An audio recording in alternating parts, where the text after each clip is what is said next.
Everyone thought Emma and Ryan were just friends. They had known each other for almost 10 years, long enough that people stopped questioning it.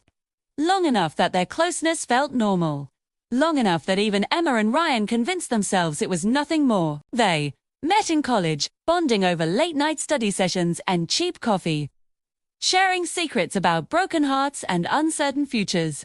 When Emma cried over her first serious breakup, Ryan was the one who sat beside her on the dorm floor, passing tissues and saying nothing until she was ready to talk. Spells. When Ryan failed an important exam, Emma was the one who dragged him out for pizza and reminded him that one mistake did not define his life. They dated other people. They attended each other's weddings as guests, not couples. They laughed, teased, supported, stayed. But there were moments, small, dangerous moments they never spoke about. Like the way Ryan's eyes softened when Emma laughed too freely, or the way Emma felt oddly jealous when Ryan talked about someone new. They told themselves it was protectiveness, comfort, habit, nothing more, until one rainy evening changed everything. Emma had just ended another relationship, nothing dramatic, just another realization that something was missing. She called Ryan without thinking. "Can you come over?" she asked softly. Already on my way," he replied. He always was. They sat on her couch, rain tapping against the windows, the room filled with quiet understanding. Emma rested her head against his shoulder, something she had done 100 times before. But this time, Ryan didn't move. His arms slowly lifted, wrapping around her, pulling her closer. It felt different, safer, warmer, too comfortable. "Do you ever feel like we're doing life backwards?" Emma asked quietly. Ryan swallowed. "What do you mean?" She turned her face toward him, close enough to see every emotion flicker across his eyes. "Like we built the friendship people usually find after love." His heart pounded. He had thought that same thought for years. "Emma," he said carefully, "have you ever wondered if we missed something?" The air between them changed. She sat up slightly, her knee brushing against his. "Missed what?" He hesitated, then spoke the truth he had buried for a decade. "Us." Her breath caught. For a long moment, neither moved, neither laughed it off, neither escaped. "I didn't want to ruin what we have," she whispered. "Neither did I," he replied, "but pretending I don't feel this is starting to hurt more than the risk." She searched his face, looking for hesitation, fear, doubt. She found none.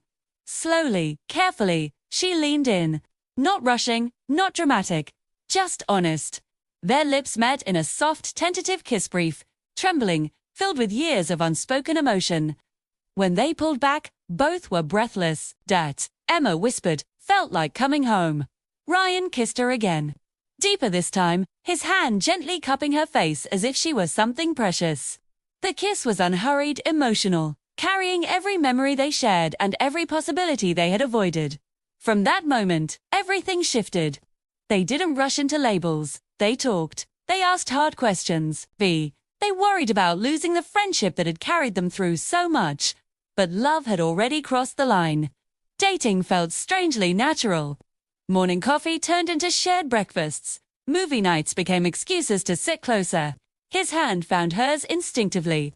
Her head rested on his chest without thought. One evening, while cooking dinner together, Emma laughed as Ryan brushed flour onto her cheek.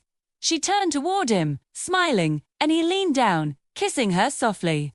"You know," he said against her lips, "I think I've loved you longer than I realized." She smiled, emotional. "I think I was just too scared to admit it." Not everyone understood. Some friends were shocked. Others said it was obvious. "What took you so long?" they asked. Emma and Ryan just smiled. Because some love stories don't begin with fireworks, they begin with patience. Months passed, and their love deepened, not louder, but stronger. They fought sometimes, learned how to argue without fear, how to apologize without pride. Their history became their foundation, not a complication. One night, lying together under soft lights, Ryan traced gentle circles on Emma's arm. "If I lose you," he said quietly, "I lose my best friend." She kissed him slowly, her hand resting over his heart. "You didn't lose me, you chose me." He kissed her back, long and certain, filled with gratitude and trust. They realized something powerful. The strongest love is not the one that arrives suddenly. It's the one that waits, grows, and finally dares to speak. Thanks for watching, and if you enjoyed this story, don't forget to subscribe for more.